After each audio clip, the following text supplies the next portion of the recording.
A relentless and insidious evil, a deadly poison, has slithered its way through cultures and across foreign lands, corrupting all in its path. This venom is not openly declared, but is instead injected into the minds of millions by the bitter and wicked hands of unseen tormentors. Its sinister purpose is to infest the minds of men, women, and children, poisoning their thoughts, weakening their resolve, and casting them into a pit of relentless misery. As it takes hold, it breeds suffering without end, gnawing at the soul and eroding the very essence of life. It seeks to shatter health, drain the will, and leave its victims too feeble to grasp for God's healing, ensuring their minds remain shackled in darkness. I rushed to the hospital with blood splattering from several wounds. The doctor was confused and couldn't understand what was happening to me. I'm nervous and scared. Wounds kept popping up all over my body. The doctor called every specialist across the world to help me. It seems no one could give this doctor an answer. Suddenly, the doctor received a phone call from God.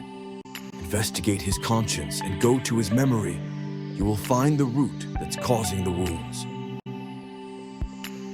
The doctor used his technology to investigate my conscience, and he seen a strange thing slithering through the memory bank of my conscience.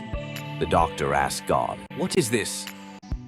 Doctor, your answer will arrive in your emergency room shortly. Suddenly, an ambulance brought in a woman. Immediately, another wound appeared upon me.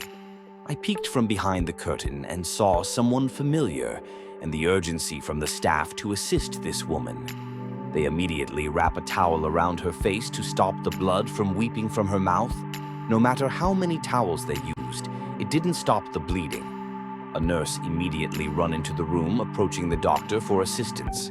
The doctor seen the amount of blood she was losing and ran to assist her. He uncovered the towel from around her face. The doctor was surprised to see the patient without a tongue. The doctor immediately ran back to me, noticing more wounds opening from my body. The doctor stood in the middle of the room, glancing at me, then at her, wondering what to do. He suddenly yelled, "Oh my God, what shall I do?" God responded, Doctor, stay calm. There is no medical procedure and prescriptions anywhere on your earth to save them. Listen carefully. I took her tongue to keep her silent because I got tired of how she would use the evil words from her tongue to cause the wounds in this man. This woman heart is bitter, and until she decide to come to me for healing, she will continue to suffer without her tongue. What you see slithering through this man conscience is him choosing to remember the words of her anger. I know it is in your profession and your medical oath to heal them. However, because they both choose not to come to me to be healed, I choose to allow them both to suffer. I stared at the doctor, waiting for him to help me. The doctor stood staring at me with compassion. He takes a deep breath, then walks over to the counter. I couldn't understand why suddenly he was calm, and there wasn't no urgency to help me. He continued to write something on a sheet of paper, and then walks back to me. He placed his arms around my shoulders and hands me a prescription. I watched as he approached the woman and handed her a prescription. He told us both, "Please, for your sake, follow the directions given in this prescription so that you both will be healed." The next morning, I received an emergency call to immediately come to the hospital. I was unable to park my car in my usual doctor's parking space due to so many cars that packed the whole parking area. I decided to park near the entrance of the ER. I walked inside the ER of the hospital. I stood in the middle of the emergency waiting room and seen my emergency staff in disarray, attempting to save so many people. I glanced over to the men, women, and children with wounds covering their bodies, and seen many men and women with missing tongues. I took a deep breath and told my staff to calm down. They all stared upon me with wonder. I spoke in a calm tone. "Those of you with open wounds, I can't help you. Please go to God and ask for Him to heal you."